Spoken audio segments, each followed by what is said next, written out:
Welcome to KBW NXT and NXT UK review. I am, as always, and even after this week, will be Peppa NXT Predictions Champion.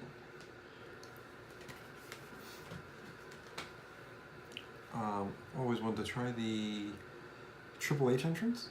You know, a little drink of water. You just pour it in your head and then you spit. That shit gets in your eye and it hurts. I'll let you know that in advance. Yep. Grease in the eyeball. Grease in the eyeball. But yes, this week, finally, we will get NXT TakeOver 25. And that's going to be coming to you live and direct on the WWE Network. I am beyond excited for that because it's been a while. I'm going to say WrestleMania, when the last TakeOver was. So it's been a while since I've had a chance to defend this title, the pride and joy of mine. And to do what I have to do to make sure that Mr. Disrespectful does not become the disrespectful two belts. I can't have that. This is my title. I am going to reign this for a while, and then next I'm going to take his title afterwards. But right now I feel like we have good mutual respect after a great weekend of wrestling, seeing AEW debut and something being so great, to give so many people a lot of confidence that wrestling's future is in great hands with Cody and the boys. So let's get to the review. Don't worry, Mr. Disrespectful. You ain't getting this belt, brother. Let's go. All right, so let's start off. NXT. It was pretty, it was a go-home show before TakeOver, so you don't really know what you were going to get. You probably weren't going to get too much, just enough to kind of get you salivating before TakeOver. So Mia Yim and Bianca Belair continued their feud as they have for the last few weeks. Now, as you remember, the last match, Bianca Belair beat Mia Yim, but that was only because she used her hair on the ropes and used it to her advantage to kind of keep leverage on a pin.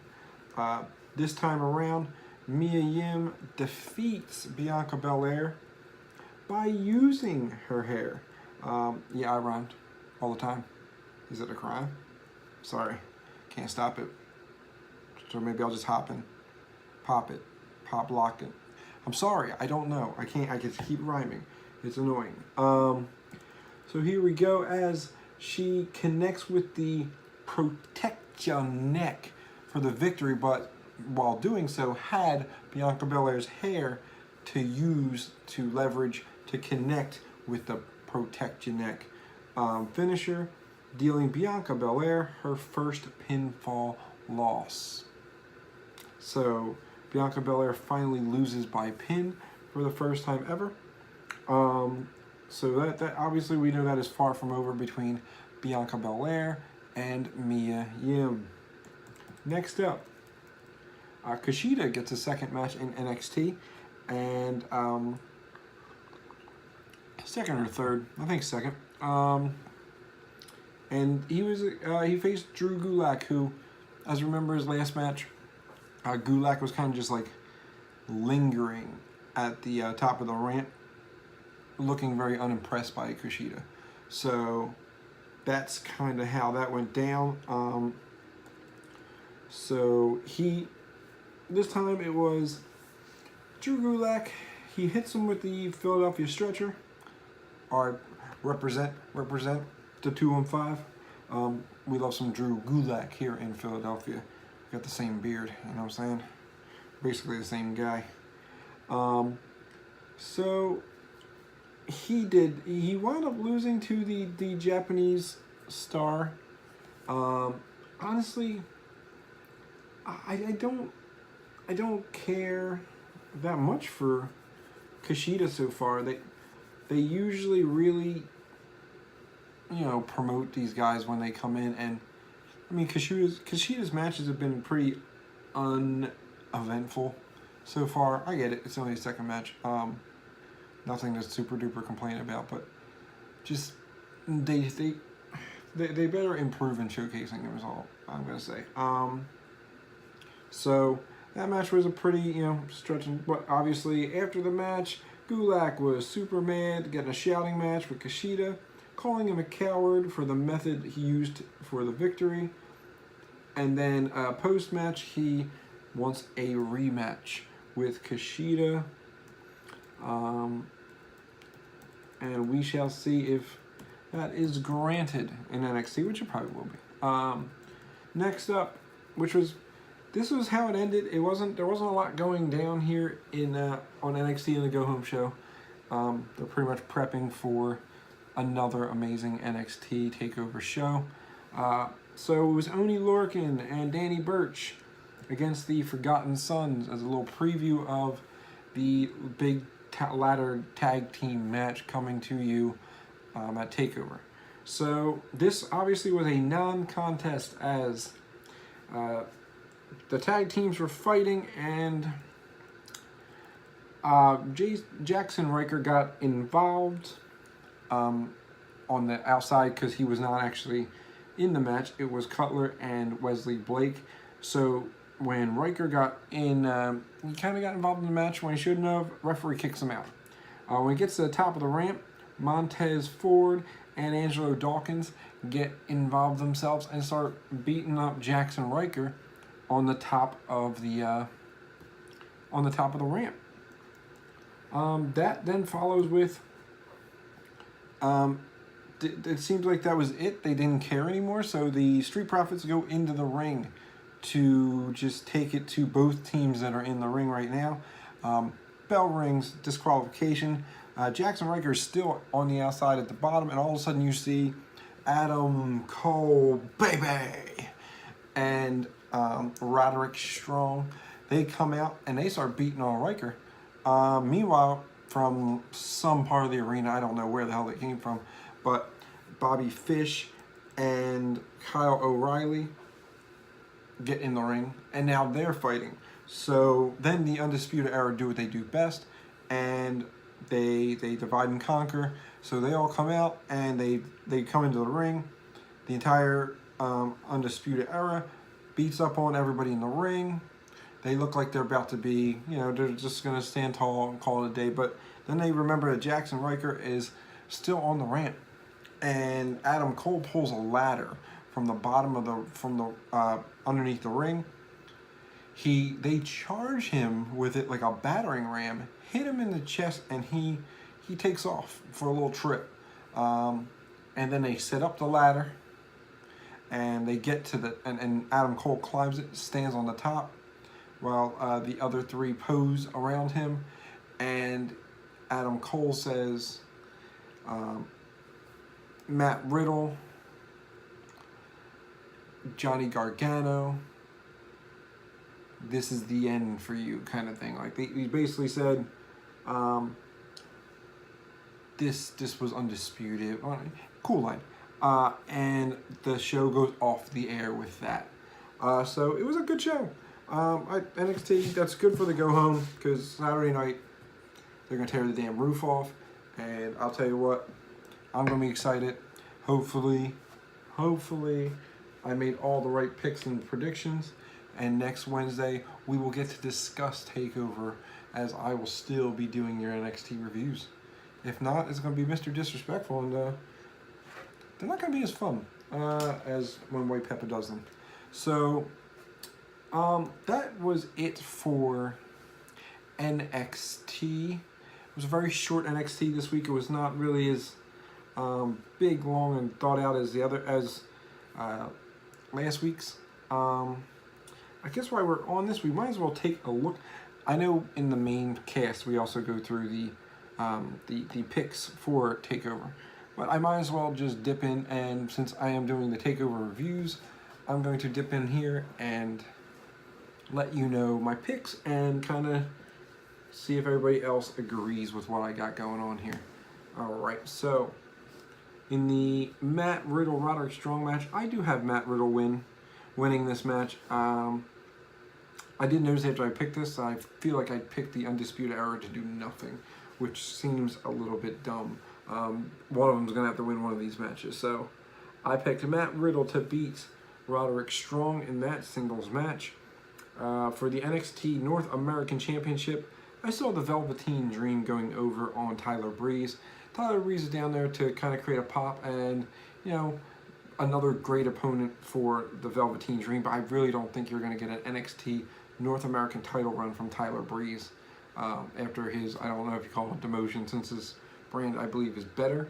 But regardless, I'm going with the Velveteen Dream to continue his reign as a U.S. champion. I believe this feud has some legs to it, that these guys can have a few matches. You know, like, I could see this growing and not just being a one-off. So my hope is that, because these two are great on the mic, and they do have kind of like that similar move to them, where Tyler Breeze was like the original Velveteen Dream, as he says. So looking forward to that. But yes, I got Velveteen Dream taking this and keeping his North American title. Next up, you're going to have that ladder tag team title match again, and it's going to be Undisputed Era, Street Profits, Forgotten Sons, Oney Lorcan, and Danny Burch. I have the Forgotten Sons finally winning the tag team titles. I think, you know, Danny Burch and Oney Lorcan, they're there for a good fight, but I don't see them going over. Street Profits is another one. That was my other pick. I felt like the Street Profits would have had a chance to win this as well, but I don't think it's going to be the Undisputed Era. But they have to win one of these matches. So maybe it is this one. Or maybe they really are going to go for all the gold and collect both titles. But I didn't pick it that way, so hopefully we're on the right track here. As the Forgotten Sons, I have winning that match. Next up, the NXT Women's Championship match. Shayna Baszler versus Io Shirai. I don't think Io Shirai is the one who's going to take the title away. I think that she's going to be good. I think she's going to be very good for for a good match, but I don't think Io Shirai has it in her to take the title away from Shayna Baszler. You're going to have to, someone else is going to have to come along and take that, I think, because unless she's going to get the call, which I'm really sad if she does. So I'm taking Shayna Baszler to win that match. And of course, last up on the card, Gargano Cole 2. That was a classic at TakeOver WrestleMania weekend. So I still pick Johnny Gargano because I feel like you're not going to have this dude finally win the world title, the heavyweight title in NXT, and then lose it the following pay-per-view, the following TakeOver. It just doesn't, that doesn't match, that doesn't mesh well. So I don't think that's going to happen. So I have Gargano winning this one.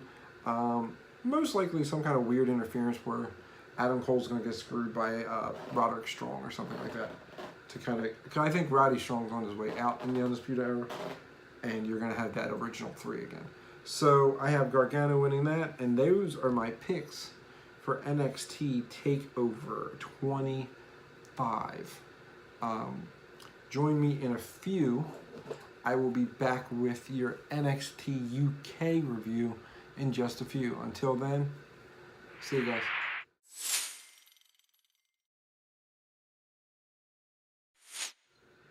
Hey y'all, did you miss me? I am back and we are ready to get into our NXT UK review. So this match, or this one, everybody kind of had highly anticipated because after the way that Volta and Pete Dunne 2 ended, it was, everybody wanted to see how Pete Dunne was going to react to the new stable that they are calling Imperium. That is going to be Walter, Marcel Barthel, and of course Fabian Eichner. So those three are now a stable called Imperium. So they started off saying that this is now their NXT. They're going to make it a better NXT, and that British strong style is dead. So when hearing that, all of a sudden Pete Dunne, the Bruiserweights music hits. Pete Dunne comes out, but damn it, if he comes out by himself, not a chance. He comes out with his buddies from Mustache Mountain. So Tyler Bate and Trent Seven come out with them. That is British strong styles. They're a little stable. I love them three together. That's some real good wrestling. So they come out and they come in the ring and it just turns into a brawl. There's no words. They don't say a word. They just start whooping on each other. And so after the ass whooping, they said in 2 weeks' time, you will get a 3-on-3 tag match between Imperium and British Strong Style. So be on the lookout for that. I am pretty excited for that match. That should be a good one. Next up, we have Mark Coffey and Wolfgang against Carlos Romo and A-Kid. So obviously this one was just a warm-up. This whole thing with Wolfgang, he's super angry because he didn't get in, because he lost to Mastiff to not get into that fatal four-way for the #1 contender spot. But at the end of the day, Wolfgang's devastating power slam gives the duo a decisive win over Carlos Ramos and A-Kid. Not 1, 2, 3 Kid, for anybody who is wondering if that's who maybe it was. No, it was not Sean Waltman. It was not 2 X-Pac. It wasn't 1, 2, 3 Kid, whatever, all the names he had. And it definitely wasn't John Moxley. Figure, he's in everything else. You might as well throw him in. But this was a good match. Those guys are just strong and gallus, and I love watching them. Next up was, I guess you say, it was the technical match of the night. You had Gentleman Jack Gallagher going up one-on-one against Oh no, Cassius Ohno, or as they say in NXT UK, Cassius Ohno. So this was after Cassius Ohno trying to say that, you know, his way is better than everybody else's way. So Gentleman Jack takes this challenge to heart.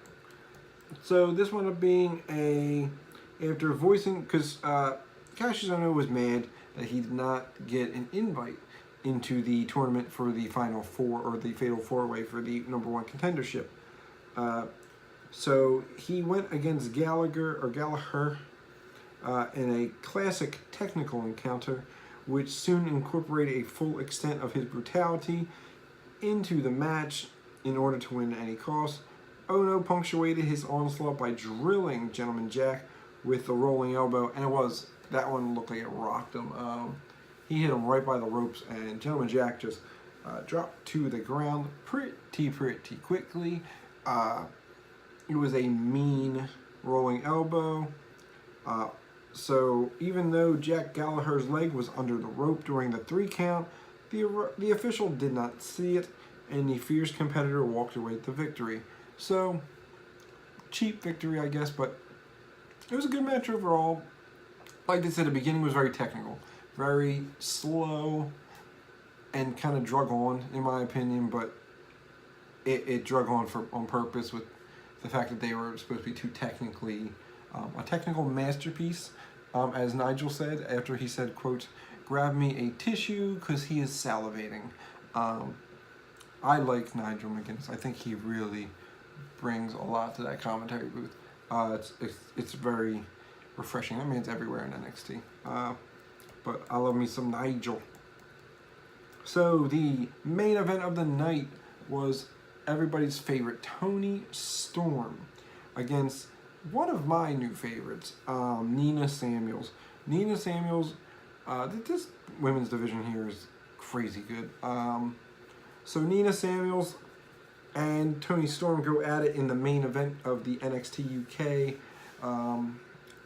show tonight, and it is for the NXT UK Women's Championship. This match is scheduled for one fall. You probably do suck. So this match was pretty much, now Nina Samuels really fired up Toni Storm prior to the match with, I believe it was 2 weeks ago, when she said that Toni Storm abandoned both her mother and younger sister to follow her dream to become a wrestler, and what kind of person is she to abandon her family just to pursue her own dream. So obviously this had Toni Storm fuming a few weeks ago. That's what she granted her that match strictly off of that. So this match was, you started to see certain spots where Toni Storm looked like she was going to lose it and going to get out of control, which is exactly what Nina Samuels wanted. Nina Samuels landed some moves tonight that I was shocked she had in her arsenal. I haven't seen much of her, but of what I've seen, I really enjoy. So Nina Samuels is really a talent to behold, and she put in a very good match against Toni Storm, including this tilt-a-whirl backbreaker that she had her straight up, like just straight on up, and then she dropped her down right on her knee for a backbreaker. That looked like it hurt like hell. And so she put out a few moves, and it was very good. There was she also hit her with a drop kick off the top rope. It was a fine form, as they would say. But at the end of the day, she gets hit with the Storm Zero, which is such a good move. I love that move. She gets hit with the Storm Zero from Toni Storm, and once again, and still your NXT UK Women's Champion, Toni Storm. So Toni Storm retains, which is exciting. So with Toni Storm retaining, I don't know what's in the future, but I feel like Kaylee Ray, not Kylie, not Smiley Kylie. This is Kaylee Ray, says she's paying close attention to Toni Storm's match against Nina Samuels, which I believe means that Kaylee Ray is going to want a shot at that title next. And that's okay. I'm totally down with that. So yeah, as I said, this was a short one this week. Nothing crazy going on in the UK because they are not a part of TakeOver. But overall, very good match. I can't wait for that 3-on-3 match with the British Strong Style versus Imperium coming up, I believe, not this upcoming Wednesday, it will be the following Wednesday. So guys, I don't think I have anything else for you tonight. So again, you're gonna see we did a AEW Double or Nothing review. That's on the page. We did our normal Raw SmackDown review, along with our predictions for NXT TakeOver. That is also on the page. You will see, I believe Mr. Disrespectful is he's doing that WWE Universe app, the game on the phone. He's starting to do like little live check-ins on it. Our team, which is I believe it's KBcast or something like that. Well, I'm gonna try to put it in the annotations of this. Is our team on it? We do have a club, so we are at maximum of 20 right now. But if you have a high level and want to help the club, then the guys who aren't helping the club, they gotta go. So we would definitely want to take you guys on. It'd be cool to have some of our fans in our club on WWE Universe the game. So that is also up there. That will be up there. And of course, this will go up, I believe, by the morning. So you will also have my NXT review and NXT UK review leading up to NXT TakeOver 25 this Saturday.